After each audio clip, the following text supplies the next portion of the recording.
Thermodynamics में हम लोग पढ़ रहे हैं फर्स्ट लॉ ऑफ थर्मोडायनेमिक्स से, और इसमें हम लोग पढ़ रहे हैं डिफरेंट प्रोसेसेस के लिए delta U, delta H, Q और डब्ल्यू कैलकुलेट करना।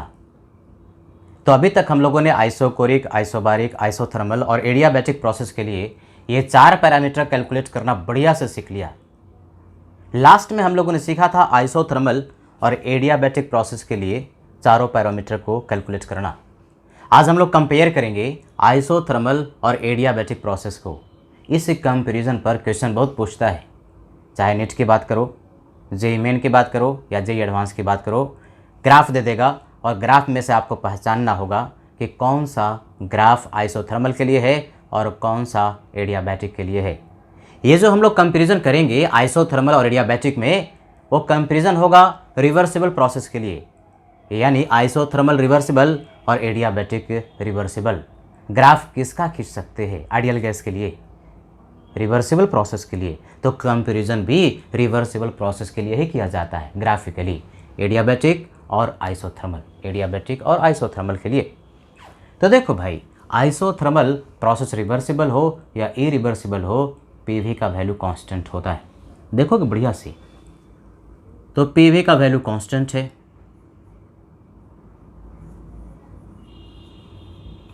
और एडियाबैटिक रिवर्सिबल प्रोसेस के लिए इसके पहले की वीडियो लेक्चर में हम लोगों ने पढ़ा है पीवी का power gamma is equal to constant.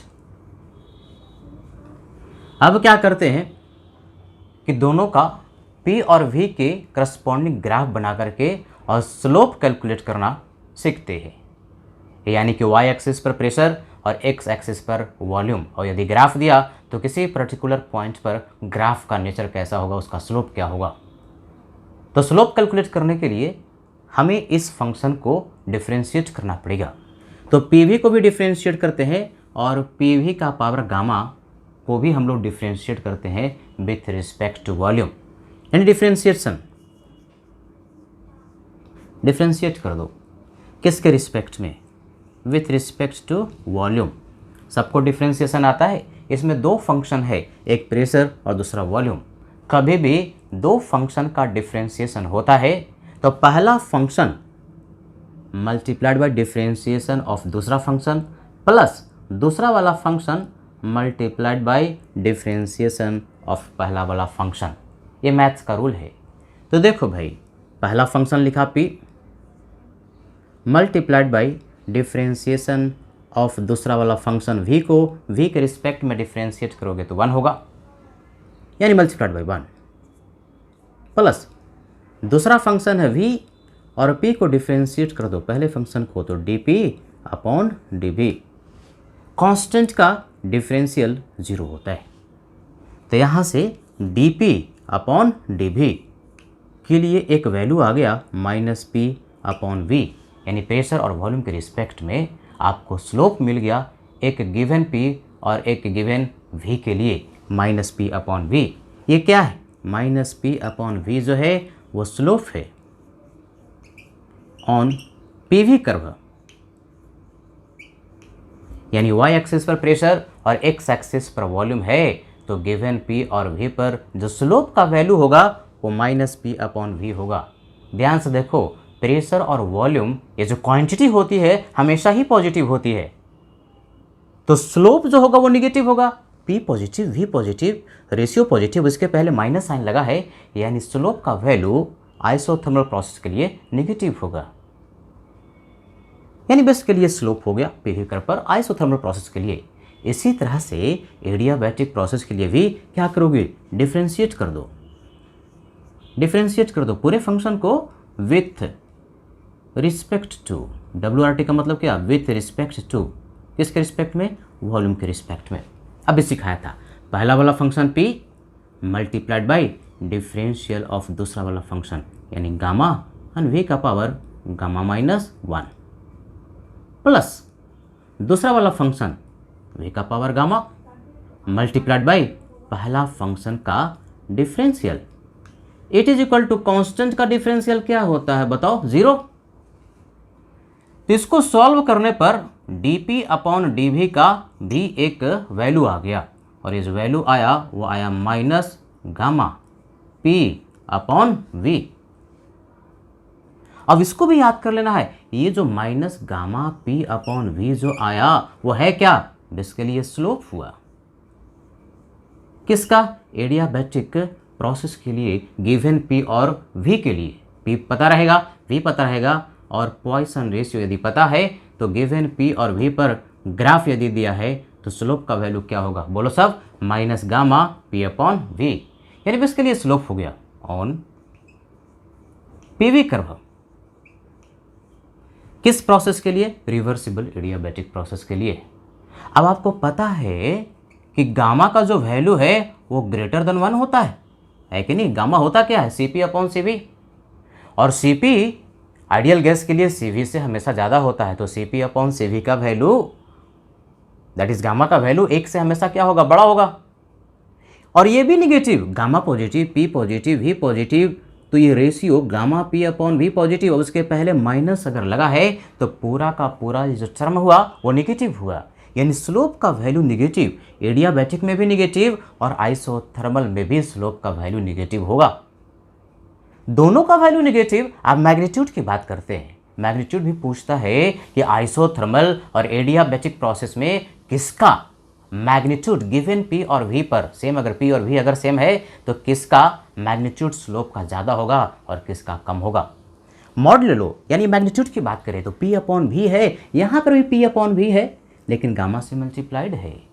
यानी बेसिकली इस स्लोप की अगर हम बात करें तो बेसिकली है क्या, gamma multiplied by slope of isothermal process, और गामा का वैल्यू 1 से बड़ा है। तो इससे हम लोग कह सकते हैं, बता सकते हैं कि ये जो मैग्नीट्यूड होगा एडियाबैटिक का, स्लोप, ध्यान से देखो, स्लोप का वैल्यू किसके लिए, वो भी मैग्नीट्यूड एडियाबैटिक का, वो बड़ा होगा किससे, आइसोथर्मल के स्लोप के वैल्यू से। मैग्नीट्यूड एडियाबैटिक का वैल्यू, स्लोप का ही वैल्यू आइसोथर्मल के रिस्पेक्ट में ज़्यादा होगा, मैग्नीट्यूड ज़्यादा होगा। इसको हम लोग कहते हैं कि ये जो कर्व होगा एडियाबैटिक का स्टीपर होगा, जिसका स्लोप ज़्यादा, हम कहेंगे कि उसका जो कर्व है वो स्टीपर है, जो स्लोप है वो स्टीपर है। यानी बेसिकली एडियाबैटिक का जो स्लोप होता है, ध्यान से सुनो, एडियाबैटिक का जो स्लोप होता है वो स्टीपर होता है। स्टीपर, ये स्टीपर का मतलब क्या होता है, देखो मान लो कि ये दीवार है कि नहीं, और इस दीवार के करस्पॉन्डिंग हमें 2 सीढ़ी मिली है, लैडर, एक तो ये और एक ये, एक सीढ़ी ये और एक सीढ़ी ये, एक सीढ़ी दूसरा सीढ़ी। अब को कहे कि ज़्यादा स्टीपर कौन है, ज़्यादा स्टीपर जो सीढ़ी है वो कौन है, स्टीपर का मतलब ज़्यादा खड़ा, जो 90 डिग्री को अप्रोच करे, जो वर्टिकल ज़्यादा हो उसको हम कहेंगे स्टीपर। तो कोई भी देख के बता सकता है कि ये जो सीढ़ी है वो स्टीपर है और ये कम स्टीप है, ये स्टीपर है और इसके रिस्पेक्ट में इसका स्टीपनेस कम है, कम खड़ा है, कम वर्टिकल है। तो जो ज़्यादा वर्टिकल है वो किसका कर्व, एडियाबैटिक का, यानी स्टीपर वाला जो कर्व होगा वो एडियाबैटिक के लिए होगा, और कम जो स्टीपर होगा वो किसके लिए होगा, आइसोथर्मल के लिए। कुछ बात समझ में आ रही है। जैसे अगर कोई आपसे कहे, ध्यान से देखो, कि x और y एक्सिस के करस्पॉन्डिंग यहाँ हमने p मान लिया और यहाँ पर v मान लिया, यहाँ से एक्सपेंशन हुआ, एक एडियाबैटिकली और एक आइसोथर्मली, है कि नहीं। तो 2 स्लोप यहाँ से हमें मिला, एक तो स्लोप ये और दूसरा स्लोप ये। अब ज़्यादा स्टीपर कौन है, ज़्यादा वर्टिकल कौन है, तो ऑब्वियस सी बात है कि वर्टिकल ये है, और इस वर्टिकलिटी से कंपेयर करेंगे तो ये ज़्यादा वर्टिकल है और ये कम वर्टिकल है। यानी जो ज़्यादा स्टीपर है वो जो कर्व होगा वो किसके लिए होगा, ये जो ज़्यादा वर्टिकल है जिस पर कि चढ़ना और उतरना मुश्किल है वो एडियाबैटिक के लिए हुआ। और ये जो कर्व है जो कि 90 डिग्री से दूर भाग रहा है, जिस पर कि चढ़ना और उतरना आसान है, वो आइसोथर्मल हुआ। यानी ये वाला कर्व जो 90 डिग्री से दूर भाग रहा है वो आइसोथर्मल हुआ। तो याद रखने वाली बात क्या है? याद रखने वाली बात स्लोप का वैल्यू याद करना है। आइसोथर्मल के लिए स्लोप का वैल्यू -P/V और एडियाबैटिक के लिए स्लोप का वैल्यू बोलो साहब -γ/P/V। एडियाबैटिक का स्लोप का जो मैग्नीट्यूड होगा आइसोथर्मल के स्लोप के मैग्नीट्यूड का गामा टाइम्स होगा। यानी बेसिकली एडियाबैटिक का जो स्लोप का मैग्नीट्यूड होगा वो ज़्यादा होगा, एडियाबैटिक का ज़्यादा होगा स्लोप का मैग्नीट्यूड, और आइसोथर्मल का एडियाबैटिक के रिस्पेक्ट में कम होगा। ये हमने कंपेयर किया। स्लोप किसका? एडियाबैटिक का, वो भी क्या? मैग्नीट्यूड। आइसोथर्मल के स्लोप के मैग्नीट्यूड से ज़्यादा होगा। कितना गुना ज़्यादा होगा? गामा टाइम्स ज़्यादा होगा। ज़्यादा होगा यानी मैथमेटिकली कहते हैं कि जो ग्राफ है वो स्टीपर होगा, जो स्लोप है स्टीपर होगा। किसका? एडियाबैटिक का। यानी एडियाबैटिक का जो कर्व होगा, जो स्लोप होगा, वो 90 डिग्री को ज़्यादा अप्रोच करेगा, ज़्यादा वर्टिकल होगा, और जो 90 डिग्री से दूर भाग रहा होगा वो आइसोथर्मल का होगा। ये पहचानने का तरीका जो कि आगे भी हम लेते रहेंगे और इसको बढ़िया से हम लोग सीखते रहेंगे।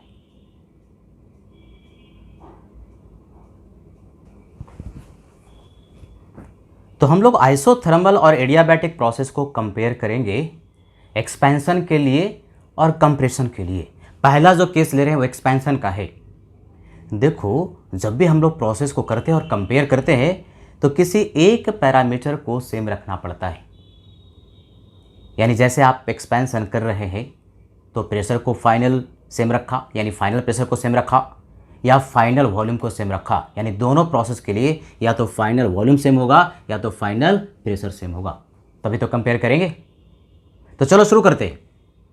पहला केस, जबकि हम लोग एक्सपेंशन कर रहे हैं एक आइडियल गैस का सेम ही पोजीशन से, यानी इनिशियल पोजीशन सेम ही था, गैस का प्रेशर P1 था और वॉल्यूम V1 था। यहाँ पर एक्सपेंशन किया, एक एडियाबैटिकली एक्सपेंशन किया और एक आइसोथर्मली एक्सपेंशन किया। एक प्रोसेस एडियाबैटिक और दूसरा प्रोसेस आइसोथर्मल, और फाइनल वॉल्यूम को सेम रखा गया है कि नहीं।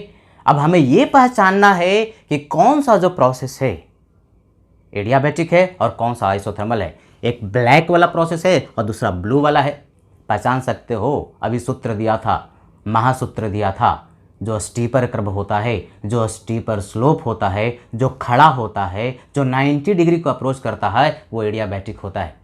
फिर से सुनो, जो 90 डिग्री को अप्रोच करता है, जो कि खड़ा ज़्यादा होता है। स्टीप का मतलब क्या? स्टीप वैली का मतलब खड़ा वैली, जिस पर कि चढ़ना और उतरना मुश्किल होता है। कम स्टीप है, इसका मतलब जिस पर चढ़ना और उतरना आसान होता है। जो 90 डिग्री से दूर भाग रहा होता है वो आइसोथर्मल, और जो 90 डिग्री यानी वर्टिकल ज़्यादा होता है वो होता है एडियाबैटिक। तो देख करके बताओ, यदि हम इस वर्टिकल पोजीशन से कंपेयर करें इन दोनों कर्व को, एक ब्लैक वाला दूसरा ब्लू वाला, तो ज़्यादा जो 90 डिग्री के करीब है, यानी ज़्यादा जो वर्टिकल है, जिस पर कि चढ़ना और उतरना जिस पर ज़्यादा मुश्किल है, वो कौन सा है? ब्लू वाला। 90 डिग्री के करीब ये वाला कर्व है, 90 डिग्री के करीब ये ज़्यादा स्टीपर है। तो जो ज़्यादा स्टीपर है, बताओ भाई, ये ब्लू वाला कर्व किसके लिए हो गया? ये हो गया एडियाबैटिक के लिए। और जो 90 डिग्री से दूर भाग रहा है, ये देखो, ये 90 डिग्री से दूर भाग रहा है और जिस पर कि चढ़ना और उतरना आसान है कंपैरेटिवली, तो वो किसके लिए? आइसोथर्मल के लिए। कभी ना भूलने वाली बात, जो 90 डिग्री को अप्रोच करे, जो ज़्यादा वर्टिकल हो, जिस पर चढ़ना और उतरना मुश्किल हो, वो एडियाबैटिक, और जिस पर सरल हो, आसान हो, जो 90 डिग्री से दूर भाग रहा हो, वो आइसोथर्मल। आइसो का मतलब आइसोथर्मल, शॉर्ट फॉर्म में हमने लिखा। और एक बार पहचान लिया कि कौन सा कर्व आइसोथर्मल है और एडियाबैटिक है, फिर तो कंपैरिजन करना बड़ा ही सरल, बड़ा ही इंटरेस्टिंग है कि नहीं। अब ये देखो, हमने फाइनल वॉल्यूम दोनों के लिए, यानी आइसोथर्मल प्रोसेस के लिए और एडियाबैटिक प्रोसेस के लिए फाइनल वॉल्यूम को सेम रखा। इसका भी V2 और इसका भी V2। अब हम देख सकते हैं कि ब्लैक वाले का, जो कि आइसोथर्मल है, उसका प्रेशर जो है वो ज़्यादा है। यानी प्रेशर, यहाँ फाइनल प्रेशर कह दिया किसके लिए? आइसोथर्मल के लिए। P आइसोथर्मल का मतलब final pressure of isothermal process. और मान लो कि टेम्परेचर ये फाइनल आइसोथर्मल का है कि नहीं। और ये जो प्रेशर है वो किसका, एडियाबैटिक का, यानी प्रेशर ब्लू वाला जो कर्व है एडियाबैटिक के लिए, ये एडियाबैटिक के लिए, और इसके करस्पॉन्डिंग टेम्परेचर टी एडियाबैटिक के लिए। तो अब ग्राफिकली कंपेयर करते हैं, देख करके बताओ कि कौन सा प्रेशर ज़्यादा, फाइनल प्रेशर आइसोथर्मल का ज़्यादा है कि फाइनल प्रेशर एडियाबैटिक का। ऊपर y का वैल्यू ऊपर वाला ज़्यादा, यानी आइसोथर्मल का फाइनल प्रेशर एडियाबैटिक के फाइनल प्रेशर से ज़्यादा है। तो जिसका प्रेशर ज़्यादा होगा, वॉल्यूम सेम है, जिसका प्रेशर ज़्यादा होगा PV = nRT से उसका टेम्परेचर भी ज़्यादा होगा। Pressure directly proportional to temperature at constant volume. तो P ज़्यादा तो T भी ज़्यादा। अर्थात देखो जो कंपेयर करके हम यहाँ पर लिख रहे हैं, बढ़िया से देखोगे, फाइनल प्रेशर आइसोथर्मल का ज़्यादा है फाइनल प्रेशर किससे, एडियाबैटिक से। फाइनल टेम्परेचर आइसोथर्मल का ज़्यादा है किससे, फाइनल टेम्परेचर एडियाबैटिक से। और ऐसे भी सोच सकते हैं, लास्ट क्लास में एडियाबैटिक का जब न्यूमेरिकल कर रहे थे तो महासूत्र दिया था, कॉन्सेप्ट दिया था कि एडियाबैटिक एक्सपेंशन में टेम्परेचर घट जाता है। तो एडियाबैटिक एक्सपेंशन हुआ तो टेम्परेचर घटेगा, लेकिन आइसोथर्मल का टेम्परेचर तो कांस्टेंट रहता है। यदि यहाँ पर T1 था तो यहाँ पर भी T1 ही होगा। आइसोथर्मल में टेम्परेचर कांस्टेंट और एडियाबैटिक एक्सपेंशन में टेम्परेचर घट जाता है, तो जो घट गया वो छोटा हो गया ना।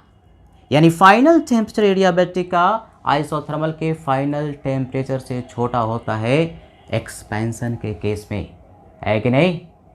अब जरा वर्क डन, ये भी बहुत पूछता है, वर्क डन का मैग्नीट्यूड को कंपेयर करो कि किस केस में एक्सपेंशन में वर्क डन का मैग्नीट्यूड ज़्यादा होगा, आइसोथर्मल कि एडियाबैटिक, है कि नहीं। तो देख करके बताओ, ये पीवी का डायग्राम है, रिवर्सिबल प्रोसेस है, तो ग्राफ के नीचे का जो एरिया होता है वो वर्क डन के मैग्नीट्यूड के बराबर होता है। तो किसका मैग्नीट्यूड ज़्यादा, ब्लैक वाला के नीचे का ज़्यादा एरिया है कि ब्लू वाला के नीचे का एरिया ज़्यादा है। दिख रहा है, एकदम बिल्कुल साफ दिख रहा है कि ब्लैक वाले के नीचे का एरिया बहुत ज़्यादा, इतना ये ज़्यादा एरिया है। तो जिसका एरिया ज़्यादा उसका वर्क डन का मैग्नीट्यूड भी ज़्यादा।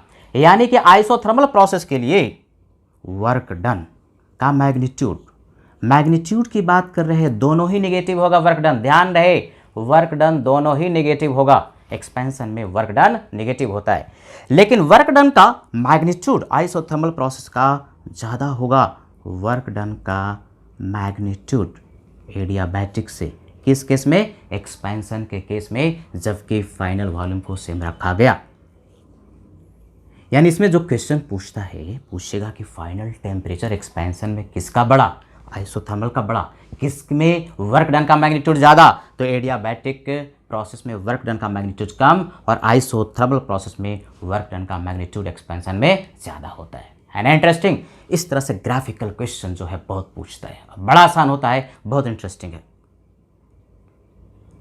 फाइनल प्रेशर यदि हम सेम रखें, देखो एक्सपेंशन एक आइडियल गैस का सेमी पोजीशन से हो रहा है, इनिशियल प्रेशर P1 और वॉल्यूम V1 है, और एक्सपेंशन जब हुआ तो फाइनल प्रेशर दोनों ही एडियाबैटिक और आइसोथर्मल का सेम रखा गया, P2 के बराबर। ये भी प्रेशर P2, ये भी प्रेशर P2। अब फिर से आइडेंटिफाई करते हैं कि कौन सा जो कर्व है वो एडियाबैटिक का है और कौन सा जो कर्व है वो आइसोथर्मल का। भी सिखाया था, जो ज़्यादा खड़ा है, जो 90 डिग्री को अप्रोच कर रहा है वो एडियाबैटिक, ये स्टीपर है, this curve is a steeper, 90 degree को अप्रोच कर रहा है, बोलो कैसा कर्व, एडियाबैटिक, ब्लू वाला एडियाबैटिक हो गया, और ये जो ब्लैक वाला है वो आइसोथर्मल हो गया, है कि नहीं। एडियाबैटिक वाला स्टीपर होता है, ज़्यादा खड़ा होता है, ज़्यादा 90 डिग्री को अप्रोच करता है, जिस पर कि चढ़ना और उतरना मुश्किल होता है। अब फिर से एनालाइज करते हैं भाई, फाइनल वॉल्यूम की बात करते हैं, या आइसोथर्मल का फाइनल वॉल्यूम हुआ, टेम्परेचर आइसोथर्मल का T आइसो लिख दिया, और ये फाइनल वॉल्यूम हुआ एडियाबैटिक का, ये वाला, और ये टेम्परेचर एडियाबैटिक का, यहाँ पर फाइनल हमने कह दिया। देख करके बताओ कि कौन सा वॉल्यूम बड़ा है। वॉल्यूम आइसोथर्मल का एडियाबैटिक के वॉल्यूम से ज़्यादा है, ये वाला वॉल्यूम आइसोथर्मल का, ये फाइनल वॉल्यूम एडियाबैटिक का, तो आइसोथर्मल का वॉल्यूम एडियाबैटिक के फाइनल वॉल्यूम से ज़्यादा है। एक बात तो बिल्कुल क्लियर हो गया कि एक्सपेंशन जब हम कर रहे हैं एक ही जगह से एक आइडियल गैस का एडियाबैटिकली और आइसोथर्मली किसी एक पैरामीटर को कांस्टेंट रखते हुए तो दूसरा पैरामीटर को हम कंपेयर कर रहे, फाइनल अगर प्रेशर सेम है तो फाइनल वॉल्यूम आइसोथर्मल का ज़्यादा होगा किससे, एडियाबैटिक से,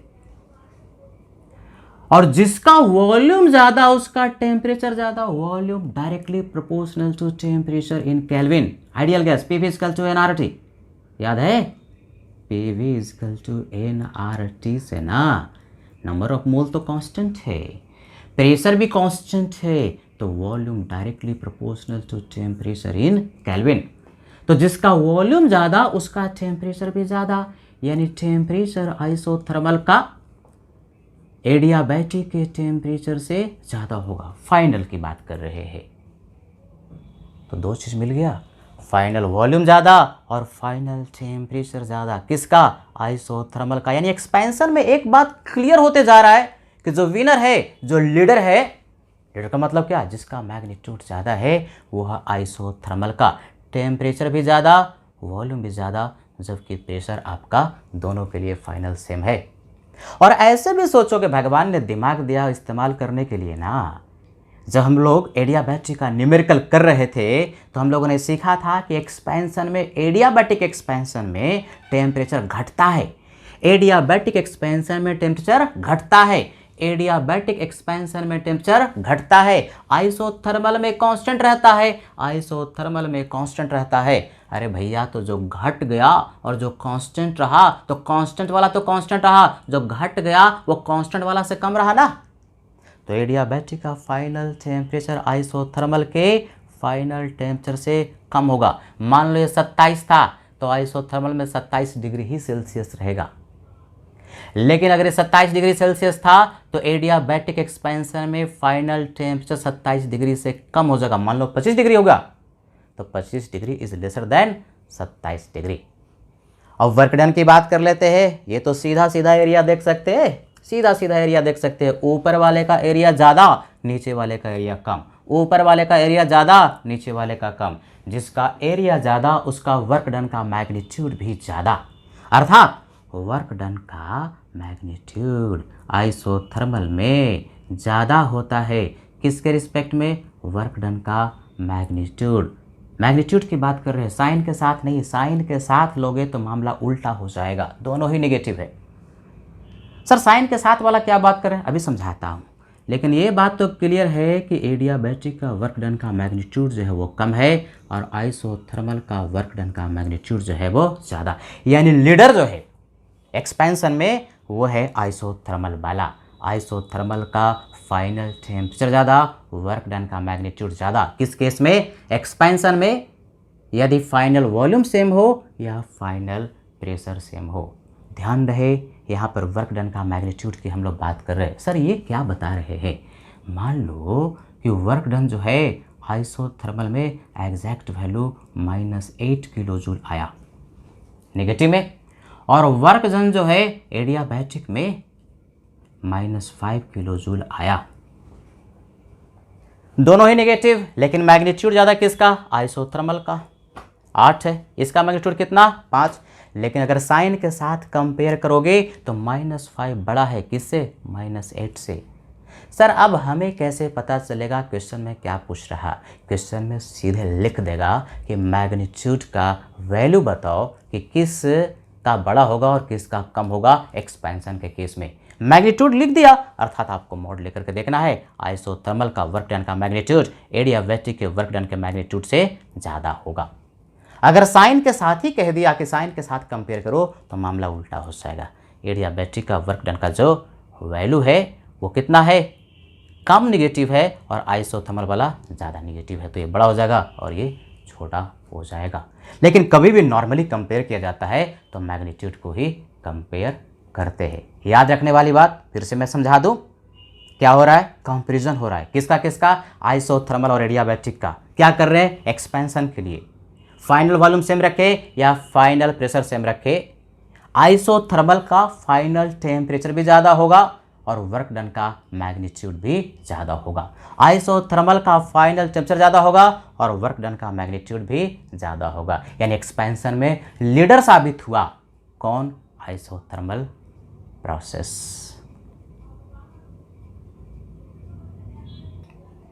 तो अब हम लोग दोनों प्रोसेस को यानी आइसोथर्मल और एडियाबैटिक को कंपेयर करेंगे कंप्रेशन के लिए।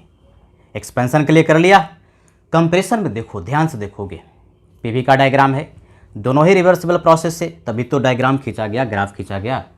आइडियल गैस के लिए ग्राफ हम खींचे किसके लिए सकते हैं? रिवर्सिबल प्रोसेस के लिए।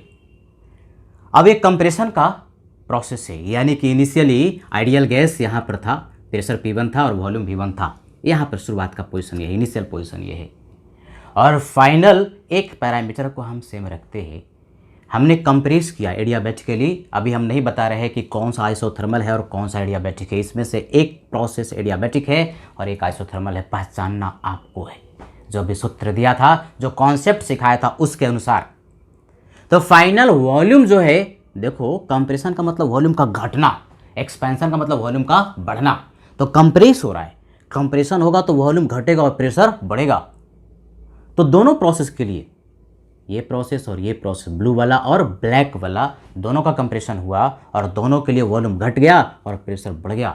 अब हमको पहचानना है कि इस डायग्राम में कौन सा प्रोसेस एडियाबैटिक है और कौन सा आइसोथर्मल है। बोलो साहब भाई, क्या सिखाया था? जो खड़ा ज़्यादा है, जो 90 डिग्री को ज़्यादा अप्रोच कर रहा है, जो ज़्यादा वर्टिकल है, जो ज़्यादा वर्टिकल है, वो जो होगा एडियाबैटिक प्रोसेस होगा। जैसे देखो, मान लो कि ये वर्टिकल है 90 डिग्री और ये मार्कर हमने ऐसे रखा, एक तो पोजीशन ये और दूसरा पोजीशन और 90 डिग्री को अप्रोच करते जाएंगे। तो जैसे जैसे 90 डिग्री को अप्रोच करेगा, उस कर्व का नेचर एडियाबैटिक जैसा होता जाएगा। यानी एडियाबैटिक ज़्यादा वर्टिकल होता है, ज़्यादा 90 डिग्री को अप्रोच करता है, खड़ा होता है। हिंदी में समझें, शुद्ध लैंग्वेज में, तो जिस पर चढ़ना और उतरना मुश्किल है, स्टीप का मतलब बिल्कुल खड़ा, चढ़ने का प्रयास करेगा धड़ाम से गिरेगा, वो एडियाबैटिक। और जिस पर चढ़ना और उतरना कम स्टीप है, आसान है, वो आइसोथर्मल है। बहुत बार सिखा, अब एकदम भूलना नहीं है। चाहे एक्सपेंशन का केस हो, चाहे कंप्रेशन का केस हो, यही देखोगे। अब ये देखो भाई, किस पर चढ़ना उतरना आसान है? ये वाला पर बहुत आसान है, ऊपर वाला जो ब्लैक वाला, इस पर बहुत मुश्किल है। ये 90 डिग्री को अप्रोच कर रहा है कि नहीं कर रहा है? और ये 90 डिग्री से क्या हो रहा है? ब्लू वाला दूर भाग रहा है। तो जो 90 डिग्री को अप्रोच करे, करीब हो, ज़्यादा वर्टिकल हो, वो कैसा? एडियाबैटिक। और जो 90 डिग्री से दूर भाग रहा हो, जिस पर कि चढ़ना और उतरना आसान हो, वो कैसा? आइसोथर्मल। पहचान लिया और पहचान लिया, फिर तो फतह, फिर तो क्वेश्चन तुम्हारा सॉल्व हो गया है कि नहीं? तो यहाँ पर फाइनल वॉल्यूम सेम रखा गया। एक बार पहचान लिया कि एडियाबैटिक प्रोसेस ऊपर वाला ब्लैक वाला है, तो ऐसे मत रटना कि ऊपर वाला और नीचे वाला, क्योंकि एक्सपेंशन में और कंप्रेशन में ऊपर वाला और नीचे वाला सेम ही होगा, ऐसा कोई ज़रूरी नहीं है। कॉन्सेप्ट याद रखना है। रटते क्यों हो? जो 90 डिग्री को अप्रोच करे वो एडियाबैटिक और जो दूर भागे वो आइसोथर्मल। तो ये एडियाबैटिक हो गया ऊपर वाला। फाइनल वॉल्यूम सेम है। प्रेशर की बात करते हैं तो ये हो गया प्रेशर एडियाबैटिक का, इसके करस्पॉन्डिंग टेम्परेचर एडियाबैटिक का। आइसोथर्मल का, ये आइसोथर्मल के करस्पॉन्डिंग प्रेशर लिख दिया आइसोथर्मल का और टेम्परेचर आइसोथर्मल का। तो देख करके बताओ कि किसका प्रेशर ज़्यादा? ऊपर वाले का। कौन सा है? एडियाबैटिक का। यानी प्रेशर एडियाबैटिक का फाइनल वाला आइसोथर्मल के फाइनल प्रेशर से ज़्यादा होगा, पहला पॉइंट। और जिसका प्रेशर ज़्यादा होगा उसका टेम्परेचर ज़्यादा होगा। PV = nRT है कि नहीं? N कांस्टेंट, V कांस्टेंट, तो P directly proportional to temperature. यानी जिसका प्रेशर ज़्यादा उसका टेम्परेचर भी ज़्यादा। एडियाबैटिक प्रोसेस का टेम्परेचर फाइनल वाला आइसोथर्मल के फाइनल टेम्परेचर से ज़्यादा होगा। ये तो PV = nRT सोच रहे, और भगवान ने दिमाग दिया, इसके पहले जो पढ़े वहाँ से भी तो सोच सकते हैं। जब हम लोग कंप्रेशन का, एडियाबैटिक कंप्रेशन का न्यूमेरिकल कर रहे थे, तो वहाँ सिखाया था कि एडियाबैटिक कंप्रेशन में टेम्परेचर बढ़ता है। एडियाबैटिक कंप्रेशन में टेम्परेचर बढ़ता है, एडियाबैटिक एक्सपेंशन में टेम्परेचर घटता है, लेकिन एडियाबैटिक कंप्रेशन में टेम्परेचर बढ़ता है।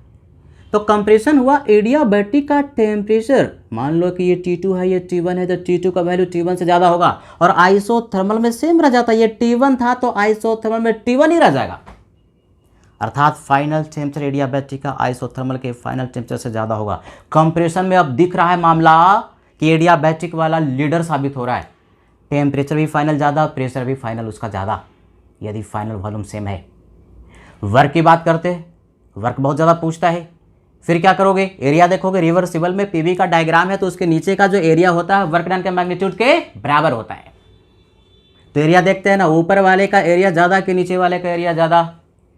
अरे भाई दिख रहा है कि ऊपर वाले का एरिया ज़्यादा है, ये पूरा एरिया ब्लैक वाले का ज़्यादा, ब्लू वाले का एरिया कम और ब्लैक वाले का एरिया ज़्यादा, अर्थात वर्क डन का जो वैल्यू होगा एडियाबैटिक का वो ज़्यादा होगा। किसके, वर्क डन आइसोथर्मल। सर यहाँ पर मॉड नहीं लगा रहे, ध्यान से सुना करो, यहाँ मॉड लगाओ तो भी कोई फर्क पड़ने वाला नहीं है। कंप्रेशन में वर्क डन पॉजिटिव ही होता है। अरे पॉजिटिव का मॉड क्या होगा, वही तो होगा, कोई वैल्यू में फर्क पड़ेगा क्या, नहीं। तो यहाँ पर मॉड लगाने की जरूरत ही नहीं। वर्क डन का हम मैग्नीट्यूड बोले या ना बोले उससे कोई मतलब नहीं है, नहीं भी बोले तो भी आंसर क्या होगा, सेम होगा, क्योंकि पॉजिटिव है, ये भी पॉजिटिव, ये भी पॉजिटिव। तो सीधे कह सकते हैं कि वर्क डन एडियाबैटिक का आइसोथर्मल के वर्क डन से ज़्यादा होता है। किस केस में, कंप्रेशन में, यानी कंप्रेशन में लीडर साबित हो गया, कौन सा, एडियाबैटिक वाला। तो क्या सीखा, एक्सपेंशन में लीडर है आइसोथर्मल वाला, यानी आइसोथर्मल का वर्क डन का मैग्नीट्यूड एक्सपेंशन में ज़्यादा होता है एडियाबैटिक रिस्पेक्ट में, और कंप्रेशन में वर्क डन का मैग्नीट्यूड एडियाबैटिक के वर्क डन का मैग्नीट्यूड एडियाबैटिक का ज़्यादा होता है। किसके रिस्पेक्ट में, आइसोथर्मल में। किस केस में, कंप्रेशन में। और फाइनल टेम्परेचर की बात करें तो एक्सपेंशन में फाइनल टेम्परेचर आइसोथर्मल का ज़्यादा होता है, और कंप्रेशन में फाइनल टेम्परेचर एडियाबैटिक का ज़्यादा होता है। इसको कहीं पर लिख लो और बार बार रिवाइज करो, दिमाग में बिल्कुल बैठ जाना चाहिए। ग्राफिकल क्वेश्चन बहुत देता है। तो हम लोगों ने कंपेयर कर लिया एडियाबैटिक और आइसोथर्मल रिवर्सिबल प्रोसेस को। अब कुछ न्यूमेरिकल के द्वारा हम लोग समझते हैं कि यदि कुछ गैसेस है और एडियाबैटिक एक्सपेंशन या एडियाबैटिक कंप्रेशन हुआ, सबका एडियाबैटिक ही हुआ, तो गैस को हम कैसे आइडेंटिफाई करें, ऐसा क्वेश्चन भी बहुत पूछता है। दो पार्ट लेंगे क्वेश्चन में, क्वेश्चन का ए पार्ट, क्वेश्चन का बी पार्ट। पहले ए पार्ट देखते हैं। आइडेंटिफाई करो मतलब पहचानो गैसेस को, हीलियम, O2, NO2 तीन गैसेस है। In given diagram for reversible, REV reversible adiabatic process for expansion. ये एक्सपेंशन का प्रोसेस है, सेमी पोजीशन से प्रेशर P1 तीनों गैस का, वॉल्यूम V1, तीनों ही गैस यहाँ पर था, मोनोएटॉमिक, डायएटॉमिक, ट्राइएटॉमिक, नॉन लीनियर पहचाना है। हीलियम मोनोएटॉमिक, O2 डायएटॉमिक और NO2 ट्राइएटॉमिक, लेकिन लीनियर की नॉन लीनियर, नॉन लीनियर। बहुत बच्चा पूछता है कि सर ये NO2 ये जो है आपने कह दिया कि ट्राइएटॉमिक है, 3 एटम प्रेजेंट है, जिसमें 2 एटम प्रेजेंट है डायएटॉमिक, 1 एटम प्रेजेंट है मोनोएटॉमिक और 3 एटम प्रेजेंट है ट्राइएटॉमिक, लेकिन ट्राइएटॉमिक में ये नॉन लीनियर कैसे पहचान रहे हैं। ये 11th में केमिकल बॉन्डिंग जब आप पढ़ते हैं, हाइब्रिडाइजेशन वगैरह पढ़ते हैं, तो उसमें पढ़ते हो कि CO2 जो होता है लीनियर होता है, ट्राइएटॉमिक लीनियर होता है, और NO2 जो होता है वो हाइब्रिडाइजेशन से, यानी बेसिकली केमिकल बॉन्डिंग से नॉलेज की बात है, पढ़ते हैं कि NO2 जो होता है ट्राइएटॉमिक के साथ साथ नॉन लीनियर होता है, यानी इसका स्ट्रक्चर लीनियर नहीं होता, एक लाइन में नहीं होता। तो ये NO2 जो है ट्राइएटॉमिक नॉन लीनियर गैस है। एक ही इनिशियल पोजीशन से एक्सपेंशन हुआ, फाइनल वॉल्यूम सबका सेम है। अब हमको पहचानना है कि कौन सा गैस इन ग्राफ में है। पहला जो यहाँ लिखा 1 2 3, ये पहला गैस कौन सा है, दूसरा कौन सा और तीसरा कौन सा है।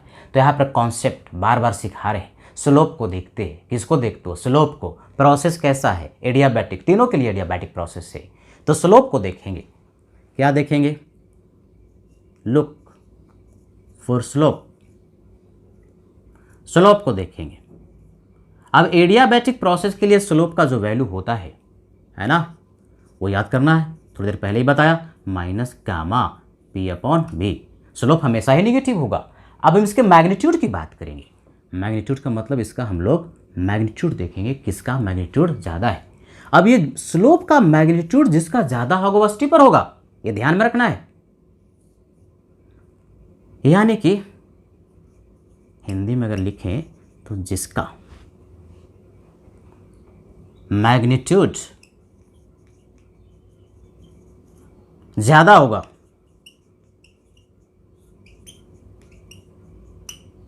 वह स्टीपर होगा। स्टीपर का मतलब क्या? 90 डिग्री को अप्रोच करेगा। अब ये मैग्नीट्यूड ज़्यादा किसका होगा? जिसका गामा का वैल्यू ज़्यादा होगा, जिसका गामा का वैल्यू ज़्यादा। दूसरा पॉइंट ध्यान रखना है, मोर गामा, गामा क्या होता है? CP/CV मीन्स मोर स्टीप, मतलब 90 डिग्री को ज़्यादा अप्रोच करेगा जिसका कि गामा का वैल्यू ज़्यादा होगा, उसका स्लोप का वैल्यू ज़्यादा होगा, है कि नहीं? बात समझ में आई? क्या देखेंगे? स्लोप का वैल्यू, स्लोप का मैग्नीट्यूड का वैल्यू किसका ज़्यादा होगा? जिसका गामा का वैल्यू ज़्यादा होगा। किसी एक पर्टिकुलर पॉइंट पर, जिसके लिए P और V का वैल्यू सेम है, एक किसी पर्टिकुलर पॉइंट पर जितने भी गैसेस दिया उसका स्लोप का वैल्यू हम देखेंगे और देखेंगे जिसका स्लोप का वैल्यू ज़्यादा है वो 90 डिग्री को ज़्यादा अप्रोच करेगा, ज़्यादा स्टीपर होगा। अब किसका स्लोप ज़्यादा होगा? P और V तो दोनों के लिए सेम है, सबके लिए सेम है, जो भी 3 गैस है तो 3, 2 है तो 2। गामा का वैल्यू जिसका ज़्यादा होगा उसका स्लोप का वैल्यू ज़्यादा होगा। अब यहाँ पर हम गैस लिखेंगे और गामा का वैल्यू भी लिखेंगे। हीलियम मोनोएटॉमिक, गामा का वैल्यू क्या होता है? CP/CV यानी 5/3, दैट इज 1.66। O2 डायटोमिक कितना? 7/5, 1.40। NO2 triatomic non linear 4/3। Sir ये कैसे आप 4/3 ये 5/3 ऐसे कर रहे हैं? अरे CP और CV का वैल्यू सारे गैसेस के लिए पीछे में पढ़ाया वो बिल्कुल याद होना चाहिए। मोनोएटॉमिक के लिए CV का वैल्यू 3/2R, CP का वैल्यू 5/2R और गामा का वैल्यू क्या होता है? CP/CV। वहाँ से लिख रहे हैं और क्या। ट्राइएटॉमिक नॉन लीनियर के लिए CP का वैल्यू 4R और CV का वैल्यू 3R, तो 4R/3R 1.33। ये ग्रेटेस्ट है, ये सबसे ज़्यादा है, यानी इसका स्लोप का वैल्यू 1.66 जो स्लोप है इसका वैल्यू सबसे ज़्यादा, तो इसका कर्व भी सबसे ज़्यादा स्टीप होगा, इसका स्लोप का मैग्नीट्यूड सबसे ज़्यादा होगा। किसका सबसे ज़्यादा है? यहाँ देखो 90 डिग्री को ज़्यादा जो करीब हो अप्रोच करे, देखो ये 90 डिग्री के ज़्यादा करीब कर्व ये है, ये सबसे ज़्यादा स्टीपर है, सबसे ज़्यादा खड़ा है, सबसे ज़्यादा 90 डिग्री को अप्रोच कर रहा है, तो ये उसके लिए होगा जिसका कि गामा का वैल्यू सबसे ज़्यादा, अर्थात ये किसके लिए हो गया? हीलियम के लिए 1.66। और ये गामा का वैल्यू सबसे कम होगा क्योंकि स्लोप का वैल्यू इसका सबसे कम है। जो 90 डिग्री से दूर भाग रहा है, जो 90 डिग्री से दूर भाग रहा है उसका स्लोप का वैल्यू सबसे कम, तो उसका गामा का वैल्यू भी सबसे कम। किसका गामा का वैल्यू सबसे कम है? NO2 का, यानी ये वाला जो गैस है वो NO2 हो गया और बीच वाला गैस बीच में O2 हो गया। तो इस तरह से गैसेस को हम लोग आइडेंटिफाई कर सकते हैं। ऐसा क्वेश्चन को कैसे करोगे? मैं फिर से कह रहा हूँ, याद रखने वाली बात, मेडिकल वाला तो सीधे याद कर लेना, जिसका गामा का वैल्यू ज़्यादा होगा, जिस गैस का गामा का वैल्यू ज़्यादा होगा वो 90 डिग्री के करीब होगा और जिसका गामा का वैल्यू सबसे कम होगा वो 90 डिग्री से सबसे दूर होगा, है कि नहीं? उसी क्वेश्चन का दूसरा पार्ट, यहाँ पर भी हमें आइडेंटिफाई करना है कि कौन सा गैस O2 है, कौन सा हीलियम है और कौन सा NO2 है। एकदम कॉन्सेप्ट वही है, थोड़ा सा ग्राफ का जो नेचर है वो स्ट्रेट लाइन सीधे है और यहाँ पर P और V का ग्राफ नहीं दिया बल्कि ln P versus ln V का ग्राफ दिया। एडियाबैटिक प्रोसेस ही है, प्रोसेस एडियाबैटिक ही है। तो देखो कि y एक्सिस पर क्या है? ln P, यानी बेस के लिए y हो गया, और x एक्सिस पर है क्या? ln V, इसको x मान लो। और फिर एडियाबैटिक प्रोसेस में P और V के बीच में जो रिलेशनशिप है उसको लिखो। क्या रिलेशनशिप होता है? बोलो सब। PV gamma is equal to constant. क्या का मतलब क्या? कॉन्स्टेंट। अब इसका स्लोप कैलकुलेट करने का प्रयास करो। किसका? y और x का। y किसको माना? ln P को। और x किसको माना? ln V को। यानी बेसिकली इस इक्वेशन को ऐसे में कन्वर्ट कर दो जिससे कि P ln P हो जाए और V ln V हो जाए। यानी बेसिकली ln लेना पड़ेगा, दिमाग लगाएंगे, भगवान ने दिमाग दिया उसको हमेशा इस्तेमाल करते रहना ना। तो ln ले लिया, तो ln P and plus gamma ln b is equal to ln k, एक नया कांस्टेंट k डैश कह दो, है कि नहीं, एक नया कांस्टेंट k डैश कह दिया। अगर ln k का लोगे तो कांस्टेंट ही तो होगा, तो ln k डैश कह दिया है, यानी बेसिकली इसको हमने ln ले लिया। अब ln ले करके ln p को एक साथ कर लिया, लेफ्ट हैंड साइड में y है, और जो x जिसको हमने माना उसको राइट हैंड साइड में ले जाओ, एक इक्वेशन बनाने का प्रयास करो, क्या हो जाएगा, तो minus gamma ln v and plus k dash, यानी बेसिकली ये हो गया x, ln p हो गया y, तो आपके पास इक्वेशन हो गया y is equal to mx, m का value minus gamma x and plus k dash that is equal to constant y is equal to mx plus c, minus gamma जो हुआ वो क्या हुआ, स्लोप हुआ। ऐसा क्वेश्चन कहाँ पूछेगा, जी एडवांस में ऐसा क्वेश्चन पूछने के चांसेस बहुत ज़्यादा, इसमें मैथ्स इन्वॉल्व है, तो नीट वगैरह में नहीं ही पूछेगा, ये पूछेगा तो इंजीनियरिंग एंट्रेंस में पूछेगा, और वो भी जेई एडवांस में ऐसा क्वेश्चन पूछ सकता है।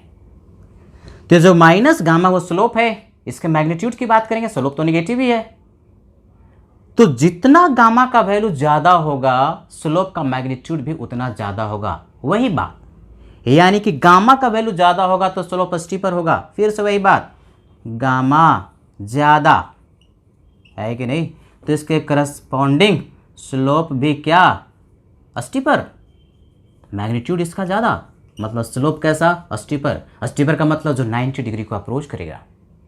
तो अभी तो गामा का वैल्यू बता दिया ना, हीलियम का गामा का वैल्यू सबसे ज़्यादा होता है, यानी मोनो एटॉमिक का गामा का वैल्यू सबसे ज़्यादा। तो क्या करोगे, ये जो है यहाँ से वर्टिकलिटी देखेंगे कि इस वर्टिकल पोजीशन से ज़्यादा करीब कौन है, जो ज़्यादा करीब होगा उसका गामा का वैल्यू सबसे ज़्यादा होगा, उसका स्लोप का वैल्यू सबसे, मैग्नीट्यूड जो स्लोप का होगा उसका सबसे ज़्यादा होगा।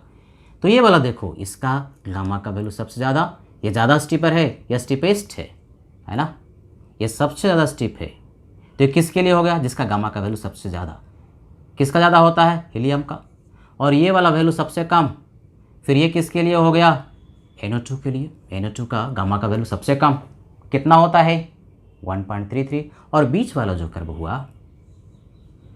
ये जो लाइन हुआ वो किसके लिए हो गया, O2 के लिए। तो इस तरह से क्वेश्चन आपका सॉल्व हो गया। तो थोड़ा मैथमेटिकली आपको सोचना पड़ता है। ध्यान रखने वाली बात, गामा का वैल्यू जिसका ज़्यादा होता है उसका जो कर्व है वो स्टीपर होगा, ज़्यादा 90 डिग्री को अप्रोच करेगा, ज़्यादा खड़ा होगा, जिस पर चढ़ना और उतरना मुश्किल होगा। तो हम लोग पढ़ रहे हैं डिफरेंट प्रोसेस के लिए delta U, delta H, Q और डब्ल्यू कैलकुलेट करना फर्स्ट लॉ ऑफ थर्मोडायनेमिक्स में। एडियाबैटिक प्रोसेस पढ़ लिया, आइसोथर्मल पढ़ लिया, दोनों को कंपेयर भी कर लिया। अगला जो प्रोसेस है एडियाबैटिक फ्री एक्सपेंशन है। अब इसमें कुछ बेसिक कॉन्सेप्ट है, शब्द को समझना ज़रूरी है। कभी भी कह दिया फ्री एक्सपेंशन, है ना, क्या लिखा, फ्री एक्सपेंशन, तो फ्री एक्सपेंशन को हम लोग एक्सपेंशन अगेंस्ट वैक्यूम भी कहते हैं। फ्री एक्सपेंशन कहो या एक्सपेंशन अगेंस्ट वैक्यूम कहो, उसमें कोई फ़र्क नहीं है कि नहीं। मान लो कि एक बलून है और उस बलून में एयर है, उसको हमने पंक्चर कर दिया और एक ऐसे बड़े कंटेनर में रखा हुआ है वो बलून जहाँ पर कि बाहर में कोई गैस मौजूद नहीं था। अब बलून में जो गैस था, बलून में जो गैस था, मान लो कि बलून था, है कि नहीं, और बाहर में वैक्यूम था, बहुत बड़ा कंटेनर है, वैक्यूम है,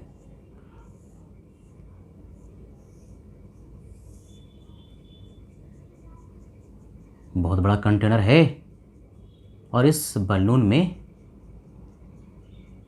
गैस रखा है। सिस्टम क्या ले रहे हैं, आइडियल गैस, और इसमें अचानक से इसको पंचर कर दिया तो गैस क्या होगा, भागेगा बाहर की ओर। लेकिन बाहर की ओर जब गैस भाग रहा है तो बाहर से गैस जो प्रेजेंट था, जो है ही नहीं, वो विरोध नहीं करेगा। यानी ये जो गैस है बाहर की ओर भागेगा तो बाहर तो वैक्यूम है, गैस है ही नहीं, तो क्या इस गैस को विरोध का सामना करना पड़ेगा, नहीं। यानी बेसिकली इसका जो एक्सपेंशन है वो फ्री होगा, निर्बाध होगा, उसको कोई विरोध का सामना नहीं करना पड़ेगा। यानी basically external pressure zero. Free expansion कहो या एक्सपेंशन अगेंस्ट वैक्यूम कहो, दोनों में कोई फर्क नहीं है। फ्री एक्सपेंशन का मतलब होता है बाहर में कोई प्रेशर नहीं है, एक्सटर्नल प्रेशर जीरो है। और कभी भी एक्सटर्नल प्रेशर जीरो होगा तो वर्क डन का वैल्यू क्या, जीरो। पीवी वर्क डन का वैल्यू, पीवी वर्क ही तो पढ़ रहे, तो वर्क डन का वैल्यू क्या होता है, minus P external delta B, तो एक्सटर्नल प्रेशर जीरो तो वर्क डन जीरो।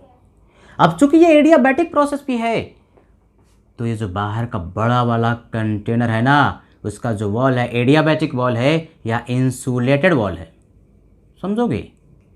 इंसुलेटेड कहो या एडियाबैटिक वॉल कहो, दोनों में कोई फर्क नहीं होता। यानी हीट का ट्रांसफर बाहर में और अंदर में इस वॉल के थ्रू में नहीं हो सकता। सिस्टम और सराउंडिंग के बीच में ये जो वॉल है उसके थ्रू हीट का ट्रांसफर नहीं हो सकता, एडियाबैटिक वॉल है। यानी बेसिकली प्रोसेस भी एडियाबैटिक होगा, गैस का एक्सपेंशन हुआ, फ्री हुआ, लेकिन कैसा हुआ, एडियाबैटिक। और इस एडियाबैटिक का अर्थ बोलो, एडियाबैटिक का मतलब जिस प्रोसेस में हीट का ट्रांसफर नहीं होता। दो पैरामीटर तो आपको तुरंत मिल गया, वर्क डन का वैल्यू जीरो और हीट का ट्रांसफर जीरो। आइडियल गैस है। फर्स्ट लॉ ऑफ थर्मोडायनेमिक्स लगाते हैं, डेल्टा इक्वल टू बोलो सब Q plus W. Q zero, W zero, तो जीरो प्लस जीरो कितना, जीरो। तो तीन पैरामीटर मिला, डेल्टा यू भी जीरो।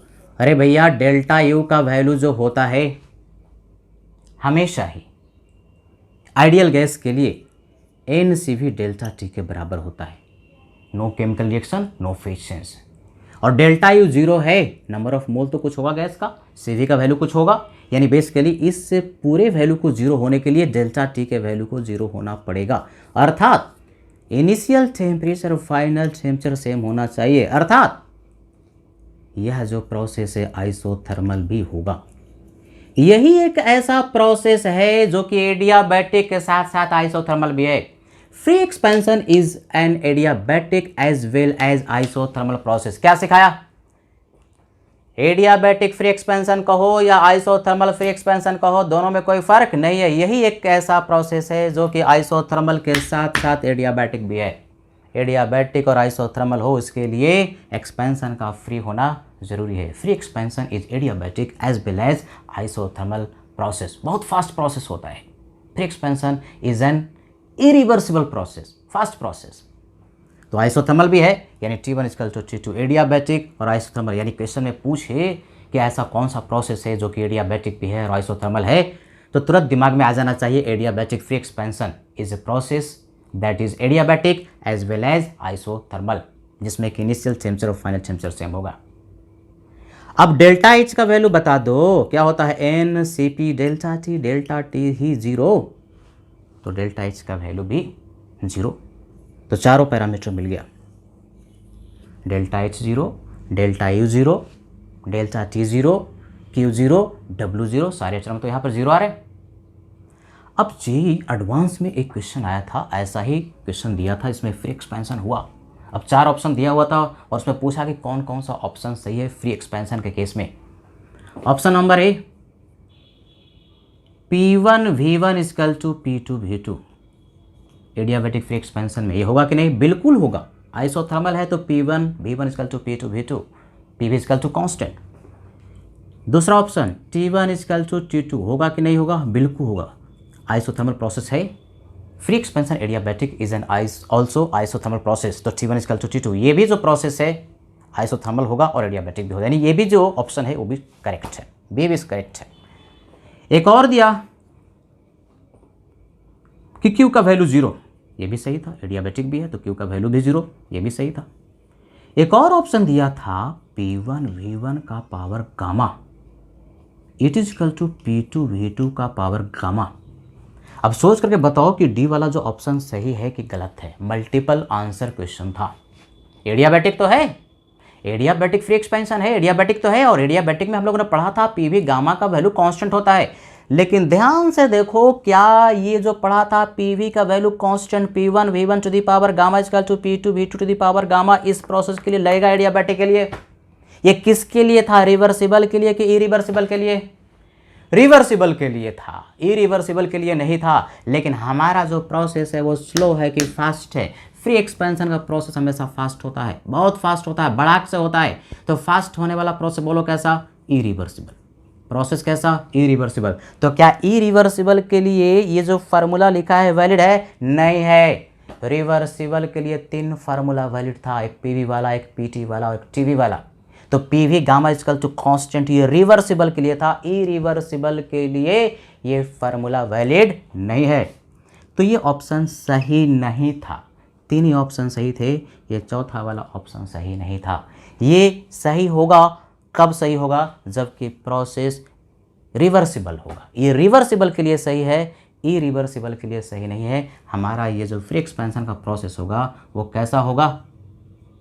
इरिवर्सिबल। तो इरिवर्सिबल में PV gamma equal to constant नहीं होता। किसके लिए होता है? रिवर्सिबल के लिए होता है। तो डी वाला ऑप्शन गलत था। तो अभी तक हम लोगों ने एडियाबैटिक प्रोसेस को बढ़िया से पढ़ लिया। अभी 2 प्रोसेस और इंपॉर्टेंट बच गया है, जिसके लिए delta U, delta H, Q और डब्ल्यू कैलकुलेट करेंगे, एक साइक्लिक और पॉलीट्रॉपिक। अगला जो क्लास हम लोग शुरुआत करेंगे वो होगा साइक्लिक प्रोसेस से। तो उस क्लास में साइक्लिक प्रोसेस को बहुत ही डिटेल में पढ़ेंगे, साइक्लिक, और बच गया है पॉलीट्रॉपिक प्रोसेस। तो आज के लिए इतना ही। पढ़ते रहिए, जम के पढ़ते रहिए। Thank you very much.